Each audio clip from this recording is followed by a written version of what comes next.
Hi, today Lauren and I will be talking about co-ed versus single-sex schooling. Firstly, we'll start off with this activity. As we know, co-educational and single-sex schooling has always been an issue, as every parent wants to send their child to the best school and provide them the best educational possibilities. Historically, education was only available to boys, and when girls began to be educated, they had to attend girls-only schools.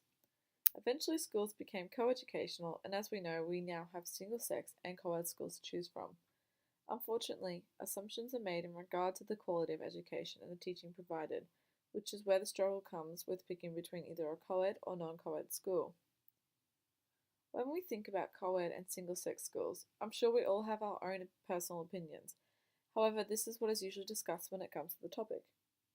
For example, co-ed schools are supposed to be great for students as they are in a co-educational environment that isn't separated by gender. Males and females learn how to interact and achieve their full potential around each other, and once students leave school, they enter the real world, which is completely co-ed. However, there are also negatives to co-ed schooling, such as the opposite gender becoming a distraction. But if we were to talk about the positives, here are some. Students, when they leave school, enter the real world, like I said earlier, and which is completely co-ed, so as preparing them to be able to socialise with the other sex. They aren't separated by gender, which gives the teenagers a chance to learn how to socialise and interact under adult supervision. Males and females will learn how to interact and achieve their full potential around each other, and it also promotes student diversity. We will now play you a video to give you an insight of what students and teenagers personally believe is the better option between both co-ed and non-co-ed schools. To add to the confusion for parents, most exclusive and private schools that attract the highest GPAs are generally single-sex. The higher level of focus and teacher training delivering greater results through better engagement doesn't, however, prove that single-sex models work any better. It is purely the association made between exclusivity and single-sex schooling that helps build this profile. In some cases, these single-sex private schools have been outperformed by public co-educational schools. Now, if we will talk about some of the positives and negatives, this is a negative. Boys and girls are in the same classroom together, and therefore it will they can create distraction in the classroom, or they may even experience a range of emotions with the other sex. Therefore, they lose focus on their goals due to this.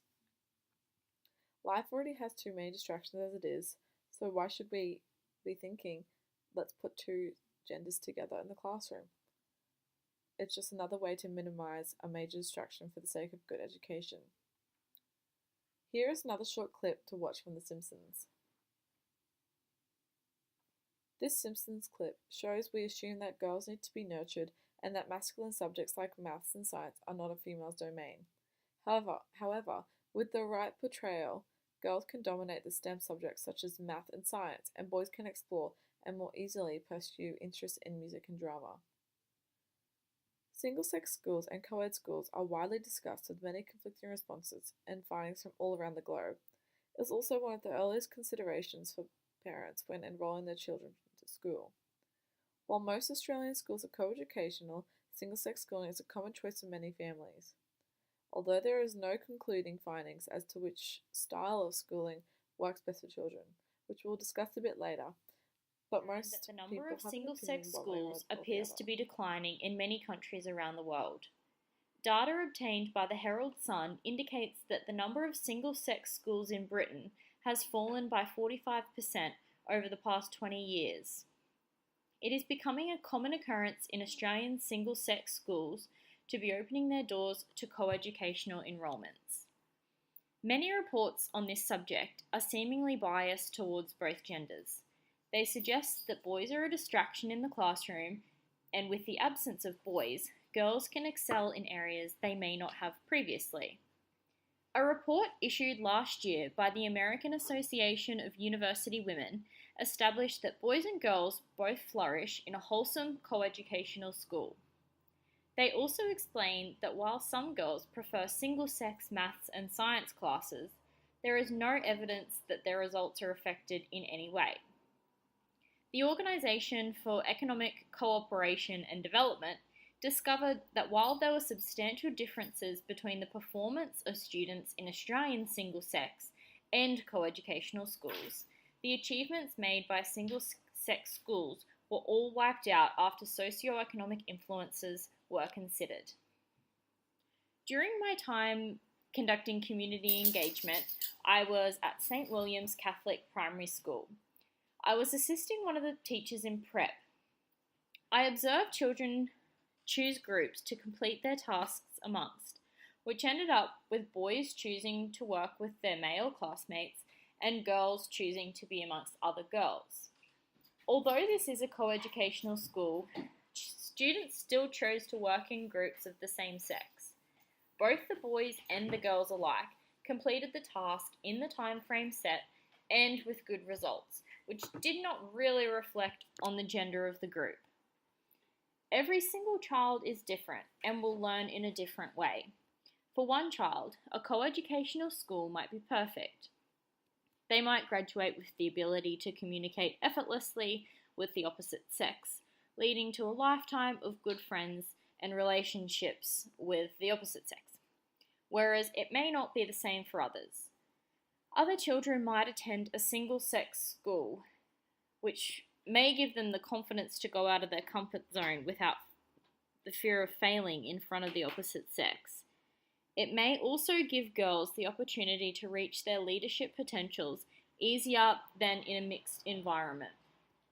Supporters of coeducational schooling push the advantage of students being educated in an environment that somewhat mimics real life, while also being provided access to what is often a more wide range of study and extracurricular options. This is mostly due to larger enrollment numbers. However, single-sex education also has reported benefits such as the facilities to cater for the learning style of either boys or girls.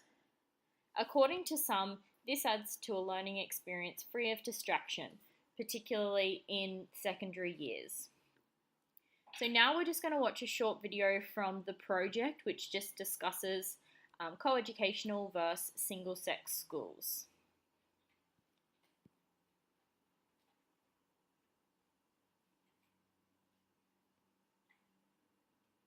Now, male and female brains are physically different. No surprise. So does this mean we should be educating our kids separately? Ask anyone, and they'll tell you boys and girls learn differently. Girls typically have better auditory processing skills, so they attune to information from a teacher, instructions, or dictation quicker and with greater efficiency, where boys might be a little bit delayed. It was an issue Kelvinton Grammar had to tackle when the all-girls school went co-ed in 2011. Some would argue, yes, there are clear differences, and that's why boys might learn this way or girls learn that way. But others would argue against that very, very strongly. So I guess our focus, therefore, as educators has to be on each child and are they engaged in the learning process. So if boys and girls learn differently, shouldn't we be educating them separately? Well, not according to the stats. Looking at the number of kids who scored 90% or over in their final exams, a recent study showed single-sex schools did only 3% better than co-ed schools. There isn't a lot of evidence to suggest that if you send a boy to an all-boys school or a girl to an all-girls school, they're necessarily going to do better academically.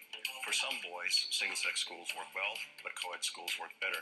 So a lot of that depends on the child. What kind of message does it send to boys and girls that you're saying, look, we think your brains are so different and we think that you think so differently that we can't even educate you in the same classroom? So how different are our brains? Men's brains are around 10% bigger than women's. But if a doctor looked at a brain on its own, it would be impossible for them to say if it was male or female. It turns out the difference isn't in the brain we are born with, it's in the brains we develop as we grow up. People are influenced by the roles that they're playing, the social identity that they have, the expectations that go along with being a boy or a girl or being a male or a female. So if you're a parent trying to give your kids the best start, what's the secret to getting them ahead? If you have students who are more engaged and enjoy being at school, they're going to learn more and probably do better. Because if you're a happy kid, you learn better. Such an interesting topic. From a personal point of view, I had 3 years in an all-girls school and then 3 years at a co-ed school. But I think the co-ed school gave you better life skills and maybe more competitive with the boys, particularly in all the sciences and the maths? Well, I was thinking today about it because for my son Ollie, I was thinking where am I meant to send him? And I thought for boys it's probably better being at co-ed because it gives them those life skills and dealing with girls later in life. But I just feel sorry for boys in the early years of high school when they're meant to be concentrating on studying and the hormones kick in. I don't know how they're meant to concentrate. It must be hard. I was in an all-boys school, but the female teachers got a lot of my attention. I tend to agree with you. It would have been So as it was said in this video, there isn't a lot of evidence to say that if a boy is sent to an all-boys school, that they'll do better than if they were sent to a co-educational school. It really depends on the child. In general, girls are applauded for their neatness of their work, while boys are more likely to hear praise for their determination and skill. The lack of women in STEM, which is science, technology, engineering, and math, and also technical education subjects, can be directed in some cases by these patterns of universal behaviour. However, as future teachers, we can alter this by creating bias-free zones in our classrooms. We can make sure that there are equal books and films that are shown in class, and all classroom rules apply to both sexes, which can help create a wide exposure and to normalise these ideas for students. A modern solution in a co-educational school may include separating the boys from the girls during class time.